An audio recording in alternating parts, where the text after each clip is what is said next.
L'IA transforme déjà la médecine, mais quels enjeux soulève-t-elle pour l'accès aux soins et la relation soignant-soigné face à l'innovation? Comment préserver l'essence humaine de la médecine? C'est le thème de ce débat. Pour commencer, une question pour vous, Guy, et puis tout le monde pourra réagir. Avant toute chose et très concrètement, dans quelle mesure l'IA transforme-t-elle déjà la pratique médicale? Écoutez, de façon très profonde, puisque je vais vous donner un exemple concret. L'hôpital Erasmus à Rotterdam, qui est parmi un des hôpitaux européens les plus réputés, ils viennent d'acheter un système pour l'interprétation des clichés de thorax. Ils en font 100 000 par an. Parce que vous vous rendez compte, 100 000 par an. On n'a pas la main-d'œuvre pour faire le travail, et donc ils ont mis en route ce processus de lecture des clichés de thorax par intelligence artificielle, dans l'objectif, bon, bien sûr, de détecter tout ce qui est anormal, mais dans un pays où il y a beaucoup de fumeurs, par exemple, de détecter des cancers du poumon de stade précoce. Donc voilà un exemple concret. Un autre exemple, il y a de très nombreux hôpitaux en Europe et en France également, où il n'y a pas de radiologue 24 heures sur 24. Et c'est très important d'interpréter les clichés de squelette, parce que les gens viennent aux urgences en général parce qu'ils se font un bobo, ils ont mal, est-ce qu'il y a une fracture ou pas. Et ces systèmes déjà sont utilisés dans de nombreux hôpitaux. Donc voilà deux exemples concrets. Charles? Alors moi je suis pas au niveau des systèmes qui fonctionnent. D'un point de vue réflexion de base, on sait que c'est les systèmes qui vont traiter l'imagerie qui vont rapidement mieux marcher que les autres et qui déjà marchent mieux que les autres, alors que les systèmes où on traite les données cliniques, il y a d'autres soucis un peu plus compliqués. On nous a mis dans les journaux un système d'IA qui avait passé l'examen médical aux États-Unis, mais sauf qu'on lui avait donné les données et que l'examen clinique avait déjà rendu les données. Or, l'examen clinique, c'est peut-être la chose la plus importante que doit apprendre un médecin. Donc, il y a des choses comme ça qui vont peut-être attendre un peu pour que ça marche bien. Par ailleurs, nous, par contre, les outils d'IA, on les utilise tout le temps. C'est-à-dire, on met en place des entrepôts de données de santé, ce que tous les CHU sont en train de mettre en place en France et probablement en Europe. Et dans ces entrepôts de données de santé, on a besoin d'outils pour traiter les données, pour permettre les essais cliniques. Et ces outils, nous, on utilise des LLM, on utilise des tas d'outils d'IA, mais en tant qu'ingénieur d'IA, pour mettre à disposition des médecins leurs données de la meilleure façon et dans le meilleur format qui soit le plus utilisable. Camille, du point de vue de l'entrepreneur, pardon. Et après, alors, du point de vue de l'entrepreneur, là, on a parlé de l'IA dans la partie diagnostic, on a parlé de l'IA dans la partie recherche. Et c'est vraiment les deux domaines de l'intelligence artificielle où c'est le plus poussé actuellement, mais il y a d'autres domaines qui apparaissent où l'IA fait de plus en plus de progrès. Alors que ce soit dans le soin, ça c'est particulièrement vrai en radiothérapie, où l'IA permet de cibler les tumeurs de manière très précise lorsqu'on fait des sessions de radiothérapie. Donc on n'est plus dans le diagnostic, on est dans le soin. Et c'est aussi de plus en plus vrai dans la stratégie thérapeutique, c'est-à-dire que les modèles d'IA prédictifs permettent de donner énormément d'informations sur des scénarios d'évolution potentielle de maladie pour des patients en fonction de beaucoup de points de santé. Et cette information permet aux médecins de mettre en place des stratégies thérapeutiques qui soient plus pertinentes et de faire ce qu'on appelle en oncologie de la médecine personnalisée, c'est-à-dire des traitements qui correspondent vraiment à une personne donnée par rapport à l'ensemble des personnes qui pourraient avoir a priori les mêmes symptômes. Donc ce qu'on observe, c'est que ça a commencé par le diagnostic, beaucoup en recherche, mais ça s'étend au-delà de ça pour le soin, pour la stratégie thérapeutique. Guy, vous voulez réagir ? Je voudrais donner un chiffre. Sur les 1000 systèmes d'intelligence artificielle qui ont été certifiés par la FDA, qui est l'organisme de certification nord-américaine, 1000, il y en a 80% qui sont consacrés à l'imagerie. Deuxième point, un bénéfice considérable de l'intelligence artificielle, c'est dans les pays sous-développés. Et vous allez voir qu'on va pouvoir importer ce bénéfice chez nous. Le dépistage de la tuberculose aujourd'hui repose sur la pratique d'un cliché de thorax interprété par un système d'intelligence artificielle à distance et ensuite bien sûr revu. Donc déjà, si vous voulez, l'intelligence artificielle permet à la technologie, à l'imagerie, d'aller auprès des patients. Un deuxième exemple, les ultrasons, les examens échographiques qui sont fondamentaux pour suivre la grossesse et la délivrance. Et vous savez que dans ces pays-là, la mortalité périnatale est extrêmement élevée, effroyable. Eh bien, aujourd'hui, on a des systèmes d'ultrasons qui permettent de faire l'examen automatiquement et d'envoyer les données pour que celles-ci soient interprétées à distance. Alors, cette possibilité pour l'intelligence artificielle d'aller auprès du malade, eh bien, je crois qu'il faudrait qu'on soit un peu inventif pour essayer de régler des problèmes d'accès aux soins en France, par exemple. Oui, mais parce que néanmoins, certains disent que l'IA pourrait exacerber les inégalités d'accès aux soins en raison de coûts technologiques. Est-ce que c'est une inquiétude que vous partagez sur cet aspect-là? Non, moi je pense que c'est le contraire. Au contraire, si vous voulez, l'IA va permettre aux techniques d'aller auprès du malade, alors qu'aujourd'hui, si vous habitez dans certaines provinces en France, il faut faire 50 km pour avoir un examen radiologique et il faut attendre 3 mois. Oui, mais ça va représenter un coût. Tous les hôpitaux ne pourront pas en bénéficier. Vous savez, installer un appareil portable de rayons X et un appareil d'ultrasons, et aujourd'hui, on fait des appareils d'ultrasons portables également qui coûtent pas trop cher. À mon avis, c'est plus un problème, si vous voulez, de maturation au niveau des professions et des pouvoirs publics pour se dire, tiens, c'est vrai, on pourrait être complètement innovant là et essayer de trouver des systèmes pour combler cette difficulté d'accès aux soins. Effectivement, c'est pas, le coût est supportable s'il est pris en charge par la sécurité sociale. C'est-à-dire si le dispositif qu'on met en place est considéré comme un dispositif médical, avec le nerf de la guerre remboursé par la sécurité sociale, même si c'est à 60-70%, on n'aura pas trop d'inégalités d'accès. En même temps, on est dans des périodes où les inégalités d'accès sont déjà là et sans l'IA, donc on a d'autres problèmes. Après, la réalité, c'est que les coûts de calcul, les coûts d'inférence pour faire tourner les modèles sont en chute libre. Et donc, des choses qui étaient vraies il y a 2 ans, où il fallait des centaines de millions de dollars pour avoir des modèles à peu près performants, ça se transforme de plus en plus en centaines de milliers de dollars, voire en milliers de dollars. Donc, il y a des effets d'échelle qui sont très importants et qui vont bénéficier à tous du point de vue des coûts, oui. Mais aujourd'hui, les logiciels d'IA pour faire de l'interprétation à distance, c'est quelques milliers d'euros par an. C'est pas du tout c'est très des centaines de milliers. Il y a un imaginaire en fait. C'est rien du tout. Vous comprenez, dans le cadre du budget d'un hôpital, c'est rien du tout. Qui était vrai il y a quelques années, c'est juste que ça baisse. Et autre problématique, à quel point, selon vous, l'IA peut-elle réellement répondre aux pénuries de personnel médical dans certains secteurs? J'ai peur que ce soit pas à court terme quand même. Enfin, peut-être sur certains systèmes de dépistage, quoi. Mais sinon, justement, permettre que les médecins soignent mieux avec des systèmes d'IA, ça veut dire qu'ils comprennent comment marche le système. On parlait de formation. Alors, le gouvernement met en place doucement ce qu'on appelle les formations à la santé numérique. Pas que l'IA, tout ce qui tourne autour des systèmes informatiques. Et là, il y a quand même pas mal de travail. Et pour que les médecins, il faut quand même que le couple médecin-machine, comme je parlais tout à l'heure, puisse fonctionner réellement au bénéfice du médecin, du patient, pour qu'on avance, quoi. La qualité des données représente un vrai enjeu pour le développement de l'IA. Quel défi ça pose dans le domaine médical ? Ça pose plusieurs défis. Un défi qui est important, c'est de s'assurer que les qualités ne sont pas biaisées. Il y a une étude importante qui avait montré que une intelligence artificielle qui était capable de détecter des mélanomes à partir de lésions cutanées fonctionnait très bien pour les populations blanches. En revanche, elle ne fonctionnait absolument pas pour les populations noires parce que les modèles sous-jacents n'avaient pas été entraînés sur des populations noires. Donc il faut s'assurer que les modèles sous-jacents soient le moins biaisés possible pour que, in fine, on arrive à quelque chose qui puisse convenir au plus grand nombre et pas uniquement à une élite en particulier. Là, vous soulevez un point fondamental qui est la qualité. Parce que c'est bien de mettre des logiciels d'IA, mais il faut être sûr, si vous voulez, que la qualité de l'usage est constante.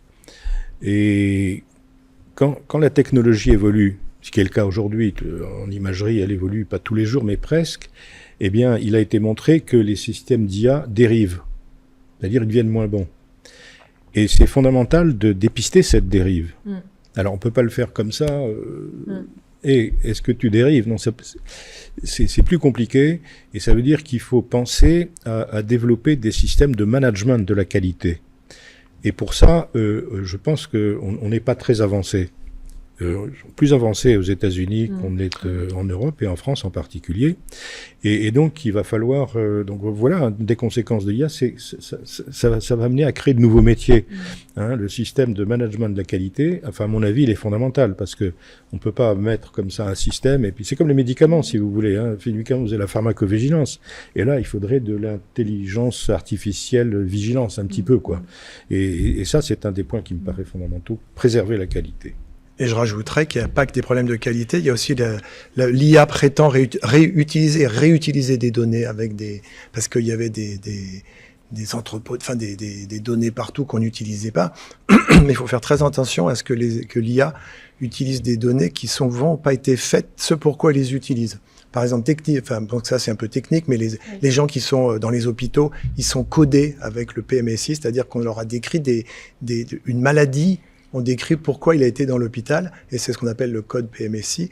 Et on donne une maladie qui décrit le patient, et ça remplit la grande base de données du LASNDS et avec lequel on s'enorgueillit de pouvoir faire des stats sur les 70 millions de Français.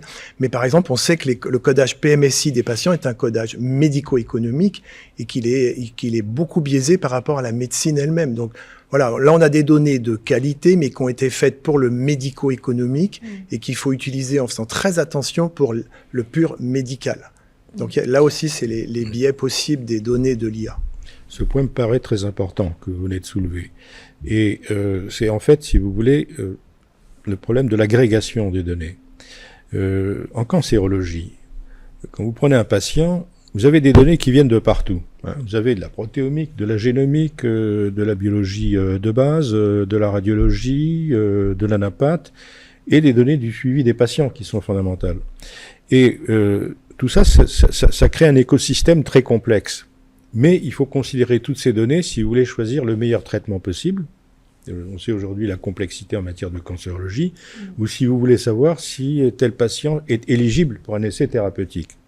Et donc, ce problème de l'agrégation des données, il est fondamental, et il n'y a que l'IA qui peut le faire.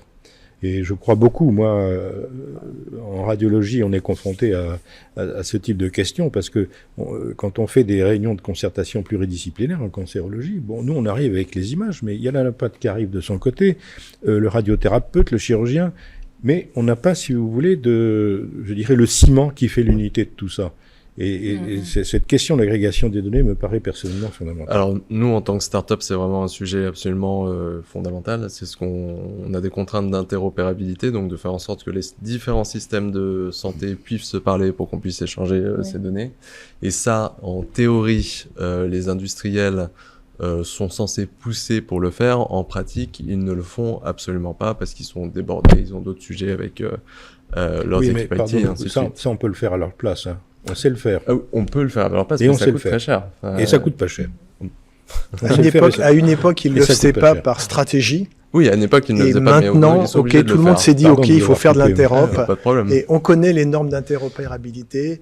Et c'est vrai que souvent, ça peut être les chercheurs qui aident à les faire, même quand les industriels veulent pas les faire.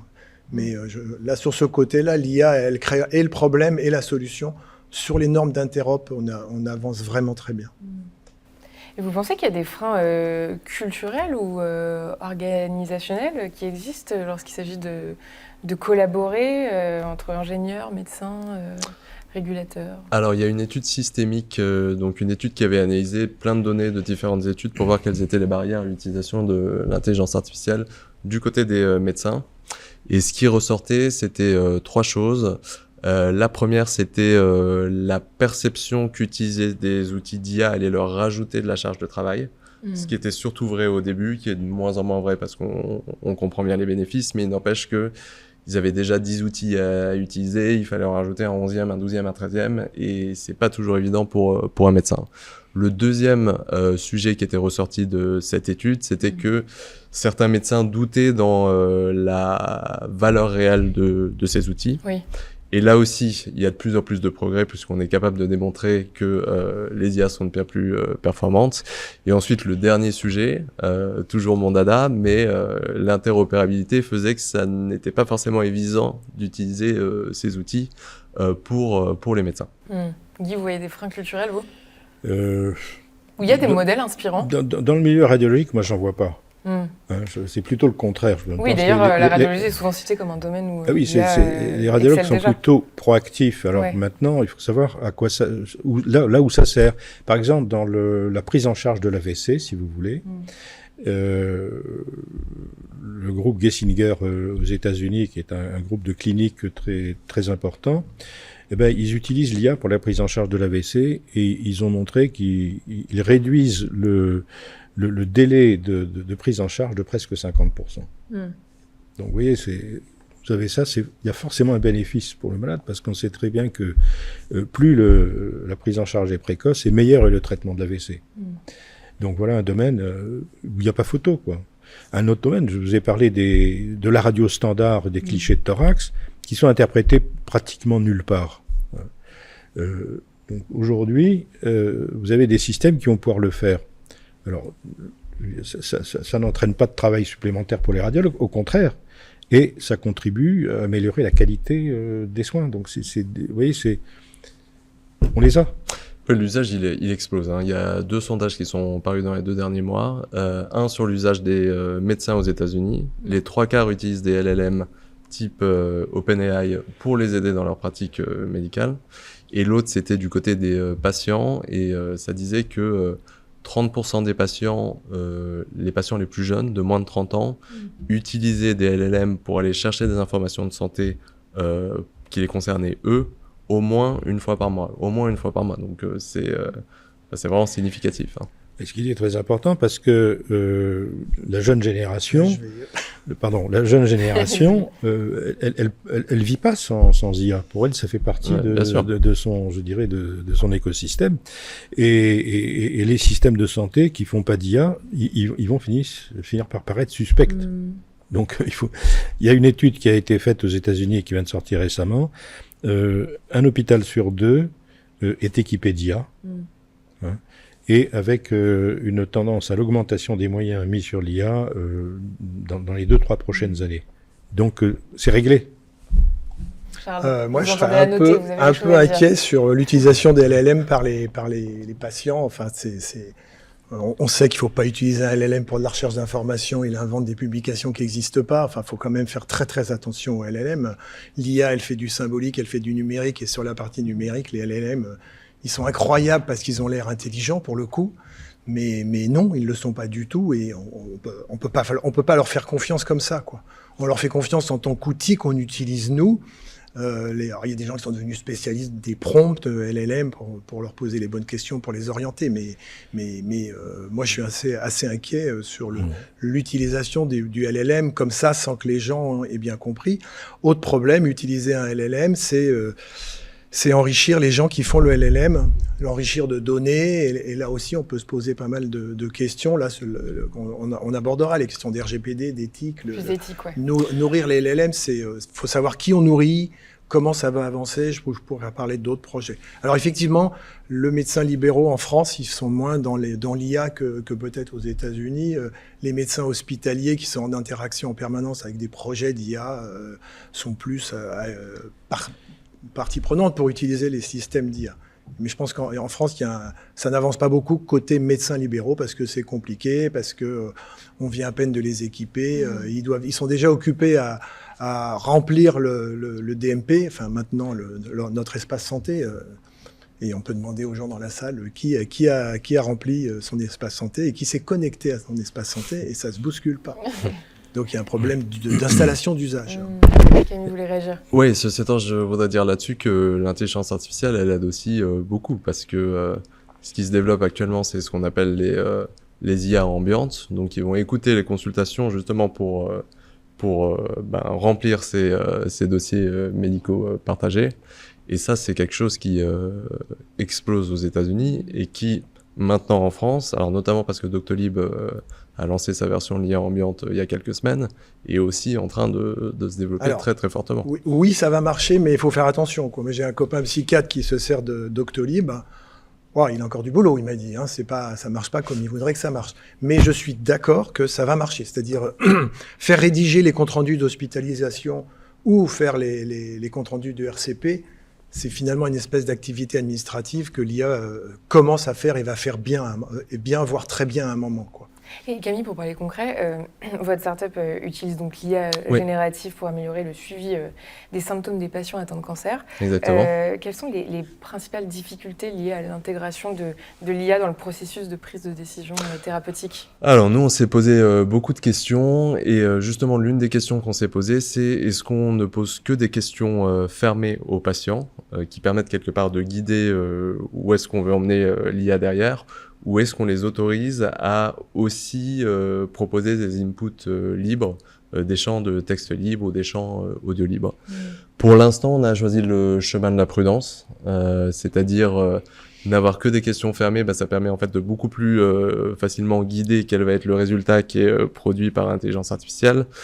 Mais je pense que il faut pas qu'on se leurre, on va forcément aller à terme vers des systèmes plus ouverts qui vont inclure des éléments qui sont ramenés par les patients, qui ne sont pas uniquement des questions oui, non, 1, 2, 3, mais je pense que ceci, et je n'en ai pas parlé, et il va falloir qu'on soit effectivement capable de les prendre en compte.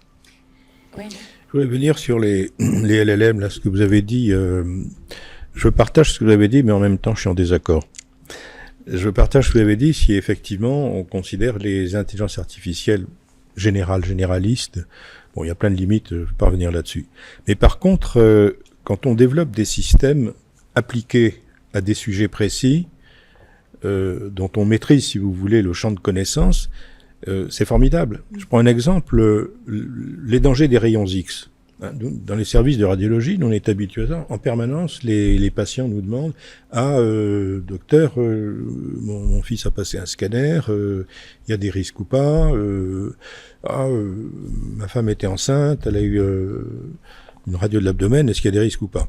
Et donc, et en fait, si vous voulez, on se rend compte qu'il y a une préoccupation dans la population par rapport au risque des rayons X et que les radiologues n'ont pas le temps d'expliquer qu'il n'y en a pas, en fait, si vous voulez. Et je pense que si on va développer donc des systèmes d'intelligence artificielle conversationnelle focalisés sur des sujets assez techniques dont le champ de connaissance est bien borné. Et là, je crois qu'il n'y a pas de critique à faire, vous voyez, parce qu'il n'y a pas de risque, quoi. C'est un champ de connaissance qui est connu.